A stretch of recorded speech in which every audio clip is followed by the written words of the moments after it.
Vous êtes curieux de plantes et de nature? Toutes les réponses et bien plus encore dans le dossier de Bienvenue au jardin.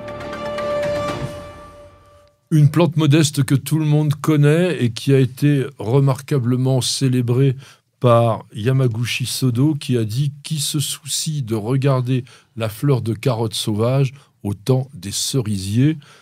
On va vous parler de la carotte, qui est un des légumes le plus cultivé. Et pourtant, on aurait pu espérer qu'un botaniste veuille porter le nom de la carotte. Ben non, ça s'appelle Docus carota.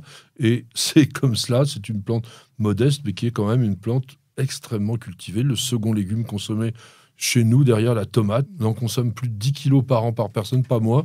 Je ne suis pas très amateur de carottes, sauf quand elles sont cuites. Tu te rends compte quand même que sur les 10 kilos de carottes par an et par personne, 2,5 kg proviennent des potagers familiaux. Non. Donc, c'est donc une des plantes potagères les plus cultivées. Et la France est le second producteur européen. Derrière la Grande-Bretagne, on en produit quand même la bagatelle de 650 000 tonnes. Ça fait quand même quelques carottes. Alors, carottes, culture chez toi, dans ton potager? Pas beaucoup, un petit peu de carottes, parce que j'ai pas un grand potager, donc je préfère cultiver des salades que des carottes, mais j'aime bien semer des carottes de couleurs différentes. Docus carota, c'est son nom botanique, qui a été, encore une fois, donné par Linné, à partir d'un mot grec qui signifie réchauffer. Alors, pourquoi réchauffer? Parce que on a dit que la carotte, on va consommer des carottes, vous colorez la peau, à cause du bêta-carotène qu'elle contient. Alors, est-ce que c'est vrai? Il faut manger, je pense, beaucoup de carottes quand même pour bronzer, mais les Grecs l'appelaient caroton et les latins carota, donc on a gardé carotte. C'est une plante bisannuelle, donc attention, si vous la gardez d'une année sur l'autre, elle va se mettre à fleurir, faire une petite fleur en ombelle, puisque c'est la famille des apiacées qu'on appelait les ombellifères dans le temps.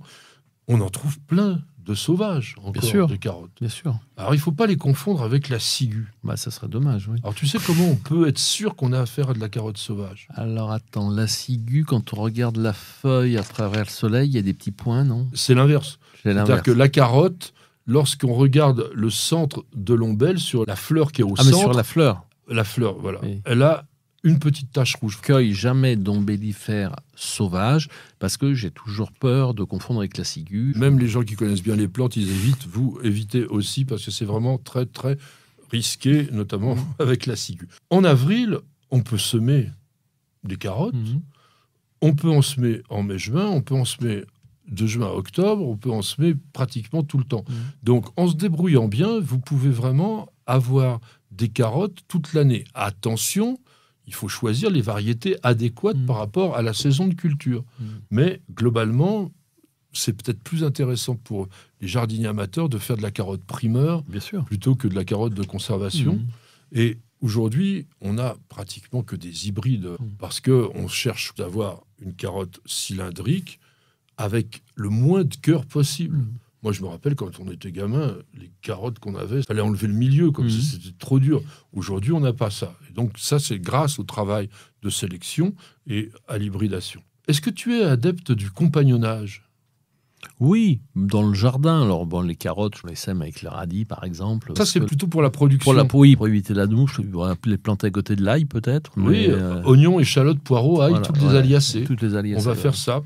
Semez vos carottes en ligne, même si notre compère précédent, lui, il semait jamais des choses en ligne, parce que c'est plus facile pour démarrer.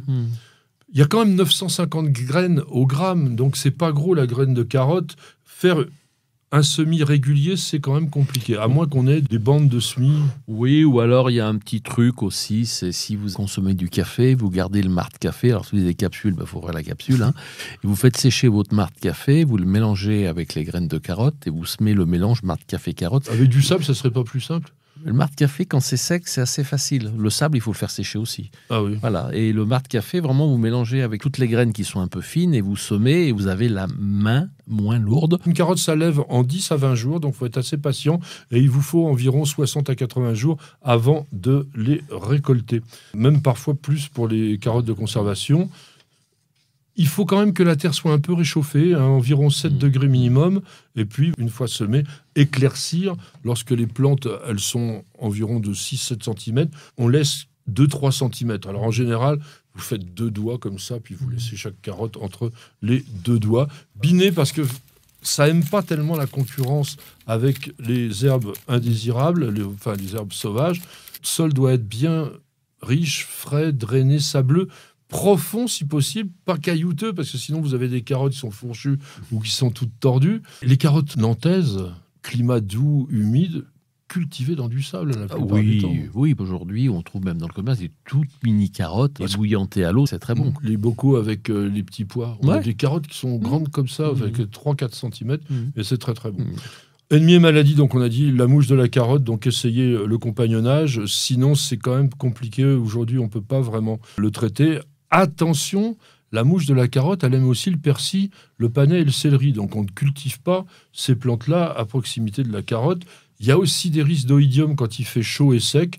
Donc arrosez bien vos carottes, de toute façon elles seront beaucoup, beaucoup plus tendres. On a parlé du bêta-carotène, puisque c'est ça qui permet de donner cette coloration éventuellement. On appelle ça aujourd'hui la vitamine A, la provitamine A, puisque en fait le bêta-carotène est transformé en provitamine A, et ça permet d'améliorer nos défenses naturelles, prévient a priori le vieillissement. Alors je ne sais pas si c'est 100% vrai, on dit même que ça joue dans la prévention de certaines maladies cardiovasculaires. En tous les cas, la carotte, tout le monde le sait, c'est bon pour la santé, et lorsque les carottes sont cuites, vous savez que c'est la fin des haricots. Et on dit que ça rend aimable. Alors on dit que ça rend aimable, mais on dit aussi la carotte ou le bâton. Marcher à la carotte, c'est avoir envie de quelque chose. Marcher à la carotte, ça vient pas qu'on mettait une carotte devant l'âne pour le faire avancer. C'était horrible. Et on a tiré la carotte. C'est simulé, tiré au flanc. Ouais. Oui. Et une carotte aussi, c'est carrément une escroquerie. Quand on se fait carotter.